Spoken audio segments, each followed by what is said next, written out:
So today I am so honored to have a special guest with us. Her name is Dr. Ruby Lathan. She is a certified holistic nutritionist, wellness coach, and an advocate for the life saving benefits of plant based nutrition. Dr. Ruby inspires with a powerful story of recovering from thyroid cancer through alternative treatment focused on a whole foods plant based diet. Dr. Ruby worked as a researcher and an award winning engineer and now teaches others how to re engineer their health and live disease free. Well, welcome to the Raw Food Health Empowerment Show. Thank you so much for being here. Thanks for having me. And you know what? I want your hair is so beautiful. How do you get those Thank you. curls? Is that a Thank twist out? you. Yeah. It's been working well for me during the this pandemic. It It's works like the well. best hairstyle. It's so cute. Thank you. I appreciate it. So I really love seeing you like out in the world. I see myself in you, black woman, natural hair, talking Right. about the benefits of a plant-based lifestyle. And I just feel like we need more of us speaking up about this, especially given the situation right now, with our Mm-hmm. community being highlighted as the group that is most impacted with the high rates of deaths because of COVID, chronic conditions, all of that. Mm-hmm. So Right. I wanted to like hear from you, someone who's been doing the work. You're out there, you're talking to people, you're on Roland Martin's show, who's like a big deal, right? Right. And I watched that interview with you and Roland Martin, and Mm-hmm. everything was going great. I was all excited. Oh, look at this, getting the visibility and the audience that Right. we need. And Mm-hmm. Roland's response, like, broke my heart and actually had my blood boiling a little bit because I'm like we I don't think that we can afford to be goofy about the diet thing anymore. So I just wanted to know, like, what were your thoughts being in that situation, hearing this, and knowing the effects of not following this lifestyle, how it's impacting our community? Well, I guess I was a little surprised because, I was brought on to talk about health. So I thought, I assumed it was going to be a very welcome topic because they knew I was going to talk about plant-based diets because it was right after the release of the movie What the Health on Right. Netflix. Which And you were so in. there's a lot of, right. So there's a lot of buzz about it. So I was a little surprised, but, I just took it all in stride. I've just learned not to be, offended or anything by that. I think, part of it was to spice up the show, to keep it interesting. But then, part of it is just the typical resistance to plant-based living and plant-based diets. So that was, a little disappointing. Yeah. So Yeah, for did sure. did what happened like after the show? I want to know, was it for the audience so that they could relate to him, or is he really like what Well, do you the feel was show the is kind effects of after? fast paced, so it's like, um, pretty much after the show, everything's just wrapping, pictures taken, and then like, Done. everybody's on a schedule, so you're not really hanging around. So, and I know folks who know him, and that's just him. That's part of his personality. Is like, it's my way. I like what I'm doing, and I'm not going to change. Yeah. That's kind of Roland Martin. So there wasn't like a lot of discussion or anything afterwards about it. It was just a few laughs, and that's pretty much it. But I know that he gets information from a lot of other sources who are on this plant-based path, and eventually, it'll sink in, and when it does, he has a huge platform that he can share that with.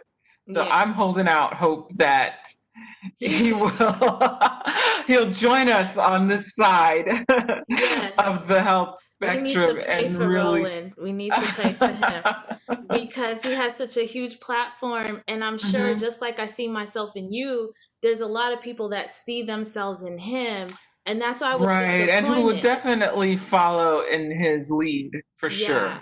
Yeah. And I know he does a lot of cleanses throughout the year and things like that. And, people watch that. But, Hmm. we have to know that it's really a lifestyle. Cleanses are great, but it doesn't take care of the full problem, which is, really having that healthy eating across the board so that we can avoid things like heart disease and stroke and all the things that sometimes are silent killers that we don't get a chance to fix because the first time it shows up, you're done.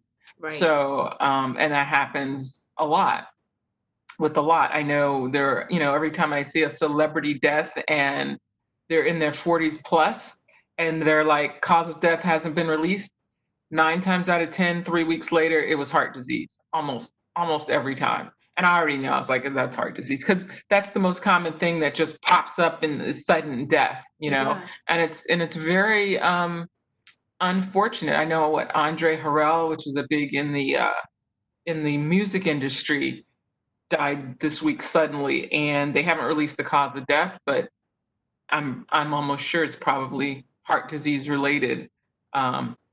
Because there's nothing else just pops up like that other than usually heart attack that kills you immediately without any signs or symptoms. One day you're on Instagram texting about stuff and then the next day you're dead. Usually that's heart disease. And Yeah. that is what's taking so many people out so quickly, and we're not talking about it. We're just not talking about it because they always say cause of death unknown and 3 weeks later it comes out, and but now their window has passed and nobody's talking about it anymore, that this is taking out not just celebrities but our parents, grandparents, coworkers, everybody. Is the number one cause of death, and so it's nothing to play with.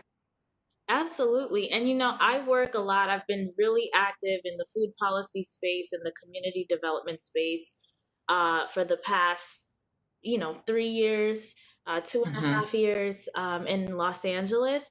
And Hmm. I hear a lot of people, in the Black community talking about the racial wealth gap and all of that. But then it has me thinking, like, all of these things are true, right? At Hmm. the same time, like you were talking about the celebrities, like uh someone like Big Pun, 28, had all this money, all this fame, all this promise, died, at Hmm. 28. Then, all these other celebrities like that dying at 40. I forget the last Heavy documentary. D and a whole bunch. There's been the tons So of many. people. And so it's like, Yeah. what is the wealth for if your health is a second or last priority after Right. however many, Yeah, because I remember like James Avery when he died a few years ago, Uncle Phil. It Yeah. was heart disease. So it's not just a wealth gap, it's an information gap. And so many people are just ignoring it because they're not even taking care of their health when they're wealthy. And the thing is, when it comes to avoiding these diseases, the wealth really doesn't matter. It's whether you use the information that you're given that makes the difference. I mean, because plant-based eating doesn't have to be expensive. It's actually cheaper when you're eating whole foods. I just spent, what, 100, maybe $150 for 4 people that I'm going to cook for the week. Okay, $150 because we're using beans, nuts, seeds, the most expensive things with like nuts, on that list, which is much cheaper than a steak or, a couple of pounds of fish or anything like that, especially if you're going to try for, the organic, you know, grass fed, range free, Yeah. da da da da da. Those are even more expensive. So, beans and nuts and seeds are even the organic stuff that I got. And I got organic food. I could feed 4 people for a week with that. So it does not have to be expensive. It really, really doesn't. So, I know that's put out there with this misconception that vegan means wealthy or vegan means expensive or vegan means white. Any of those things are just not true because African Americans have been at the forefront of plant-based eating for a long, long time in many of our cultures, and even here in the U.S. and especially here where I live in D.C., where most of the vegan restaurants for the last 20, 30 years have been black owned. And so the movement is very, very strong here. Yeah. So, Love that. so it's like it's really, information put to use is the power, and that's Yeah. what we're missing. And so that's going to be the next wave. We have these waves of Me Too and climate change. I'm like, when are we going to get on the wave of this? The way we've been doing this is like killing us. And I have extreme sympathy for what's going on and concern and anger with police brutality and things like that. But I'm like, you realize heart disease and diabetes is taking us out at a 100 times higher rate than that, and we're not, and Yes. we're just silent and making fun of it. I mean, like, come on, let's get with it, people. We're dying in droves. Thank you so much for saying that. Like, honestly, I feel like that's the biggest elephant in the room with this COVID Huge. situation that no one is addressing, Yeah, you it's know? a huge issue. I mean, it's just it's ridiculous that we're not talking about it. I mean, we start hearing little things about vitamin D, which I've been talking about forever. I'm like, good. Can we now? We're going to talk about vitamins. Okay, then let's talk about where we get most of the vitamins from. Plant foods. Let's talk about why so many Black people are dying from COVID because of the underlying conditions, which are caused by food and lifestyle. Let's talk about that, Yeah. and then we can not be victims here, because I've often thought of my dietary choices as an act of resistance against mainstream garbage that we've been fed. I'm like, I'm not falling prey to that. At least this, what goes in my mouth is up to me. So I don't care what systems of oppression are in place. I get to choose that. So, that's my stance on it. I'm not going to be your statistic, where you're going to make millions of dollars off of me because I'm buying thousands of dollars of medications every year. Love that. Love you. Love everything. I just love it so much. Thank you. Honestly, Thank you. honestly, this is like yes, yes, yes, and yes. So, Black people hang out in churches. Okay, that's where we congregate every We week. do. So, Yeah. what a captive audience to educate on this thing. We talk about how we love God. We really should be giving God thanks for the temple, the only temple He has given us to dwell in this Hmm. life existence, right? Yeah. And how do we connect the dots? Do we bring nutrition education to seminary school? Like what do we Absolutely. need to do? Absolutely. We need to be doing so, because I used to, when I was at church, get so annoyed with the potlucks. I'd be like, Yes. this is I just I like so I got on the potluck committee and I'm like, can we do plant-based? Because the church I was going to was doing mostly vegetarian, but it was unhealthy, lots of dairy, I'm like, can we act be the example that we're supposed to be here and just not like I was like, I'd help out, but I'm like, I'm not even eating this food. Yeah. So how do you deal So with that? Because I literally know people who are involved with the church, but they feel frightened, scared, intimidated. They feel small. They feel like if they say something, it's going to fall on deaf ears. So how did you navigate through yeah. that experience? Well, fortunately, as a holistic nutritionist, some people listen to me. And being on the health ministries team, I get to guide it a little bit. So, for people maybe who aren't, nutritionists or health experts, it's a good time to bring somebody in if you're like on the health ministries team or not, or to suggest. I've spoken at many churches, and from giving the health sermons, because I'm going to say it, if I'm speaking, I'm going to give it to you. and then and then I've done workshops after church, cooking classes for churches. So I've done a lot of work with churches, and I'd love to do even more because so many people haven't heard this message. And so a lot of times, and then I'll say, I'm going to be the guest speaker, and I'm like, you might want to consult with me on what you're going to feed after, because people are going to be feeling a little funny after they've just heard what I just said, and then you come and bring them, unhealthy food. That it's going to be awkward. So usually, in a lot of cases, I've suggested menus for the potluck afterwards, so we can see that this is what it can taste like, and please follow these menu examples so people aren't eating just whatever. Because I've had other people take it upon themselves to do the food after, and they're having fruit salads and green salads. And I'm like, this does not sell the lifestyle. Yeah. If people think this is all you can eat as a vegan or vegetarian or something like that. So it ranges. I'd say, bring the information. Some churches have had viewings of movies like What the Health or Forks Over Knives or Cowspiracy, things like that to get the conversation going. And if you can get the pastor on board, um, to bring someone in who knows what they're talking about and give a workshop either as the sermons I give are health related sermons because there are so many health related stories in the Bible, from Daniel on down when they basically went vegan for the 10 days to prove that they would be healthier. I was like, it's all there, so it's, I'd say get help, to first speak up. Don't be afraid. Don't feel small. Speak up. And then if you feel like you need the help, then tap into someone who can maybe come in and give the information or have a movie viewing or something. Hmm. When you are on the health ministries team, do you have allies in that group with you?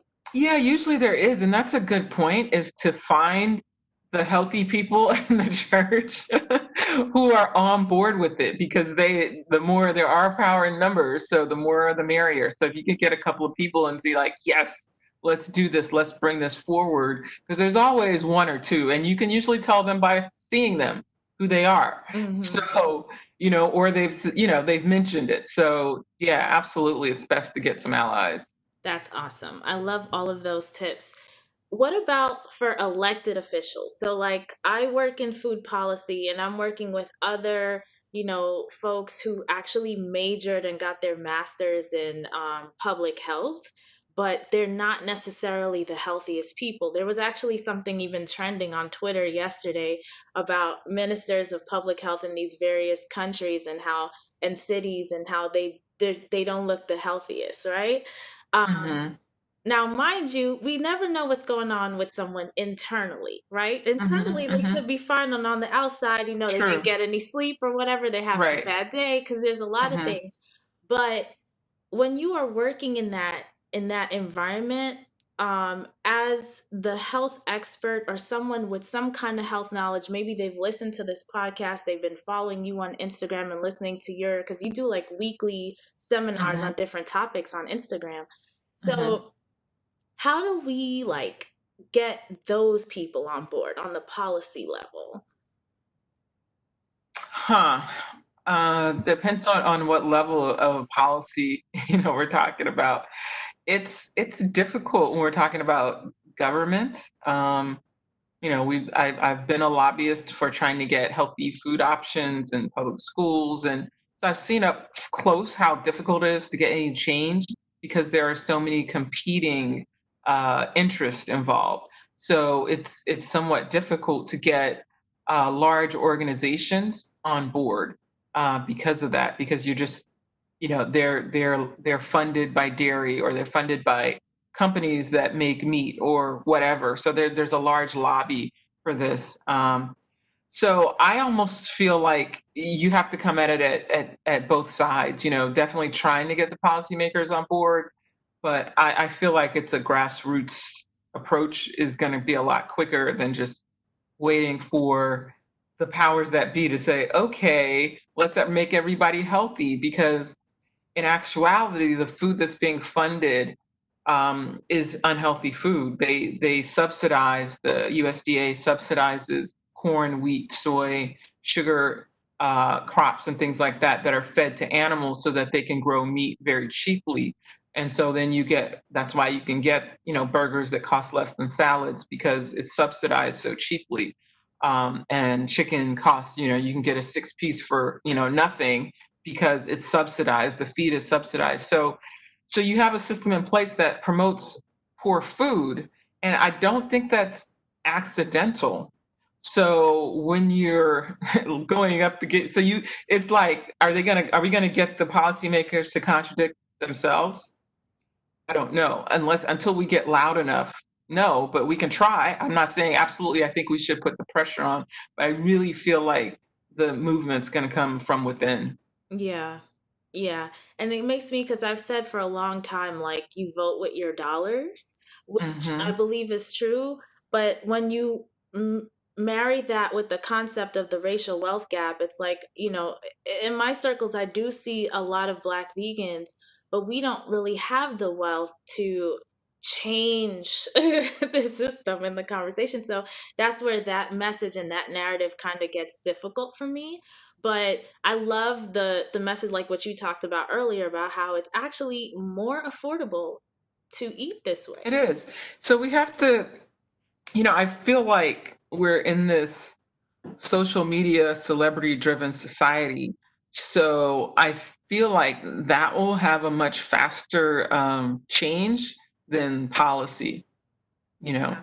So if the more people that we can get on board speaking out about it, making it trendy, making it cool, whatever, I don't care. As long as it's happening, Right. then we can, start making those changes. I think that's a faster route to it. So speaking out more of it, it doesn't matter if you have, 1,000 followers, speak out, because the more they see that message here, and then they see it here, and then they see the one celeb who's going vegan for a month, and then they see it here, and then it starts, having an impact. So I feel like if we can get, it would be a lot easier to get some of these pastors on board who have huge congregations and let them experience plant-based eating for a month or two, and then let them lead the way there, and then we can get a few other celebrities on board and highlight the folks who already are, who are, we have whole half football teams that are going vegan. There are a lot of basketball players to improve their game. If we can highlight more of that, um, there's a movie Game Changers that talks about athletes and vegan, how much your game is improved with it. If we can push these forward, we can have I think we can move the needle a lot faster than waiting for the people who are trying to kill us anyway, to make Facts. changes that are gonna make us healthy. Yes. So so like, yeah, I don't have a lot of faith in that. Yeah, because they have their own agenda. So we need to have They ours. do. And a lot of times, even if they don't have their agenda, they're just figureheads who are following the agenda. So they don't really know, they're just following the party line and don't really have the power to disrupt it. Yeah. So where can folks find you online? Sure. Well, all the social media platforms. So you just type in my name, Ruby Lathan, Instagrams, Ruby Lathan, Facebook, and LinkedIn, and all of that. YouTube, and my YouTube channel is The Veggie Chest. But you can type my name in, you'll find me there Yes. too. So yeah, and then on my website, there's a ton of information on my website, which is rubylathan.com. You have It's a lot of great stuff going on. You have a local ready to eat vegan meal delivery. Let me tell I you, like, do. now in Yeah. COVID, this is needed because Yeah. there's a This lot is, of I talk mean, about and unemployment, but there are people working who are so busy they need the food just ready. exactly, exactly. And that's the thing with being an entrepreneur, working for myself. You have to pivot when you need to pivot and take advantage of the opportunities that are there. This is something I had already been working on, so it didn't come up overnight. But Yeah. now's the time to put it out there and launch it. People are tired of cooking too. So, Or so they I'm don't have like, the time, like the legit, time or the skills, yeah. Yeah. And so I'm like, yeah, yeah. So that's definitely something that's I've been busy this during this quarantine. So I definitely haven't been like bored and like, oh, what am I gonna do? I mean, there's just so much to do. Yeah. Um, like I said, taking advantage of the opportunities that are there and getting stuff out to people. Yeah. Yeah. And so this is local for people who live in DC? Yeah, DC, Maryland, Virginia. If you're like within about 40 miles of DC, it's delivered every Sunday. So yeah, so I'm pretty excited. And then as we grow, we're going to expand. So we'll be going, region by region, it'll be expanding. So we'll be excited about that. I'm excited about it too. Thank you Hmm. so much for being on the show and sharing your thoughts and just being who you are, being out in the world, doing all the big things that you're doing. I really appreciate it. We all appreciate it. All of us health and Thank wellness you. advocates. We love you. We appreciate you. Thank Yes, you so much. yes, absolutely. And thank you for having me. It was great talking with you.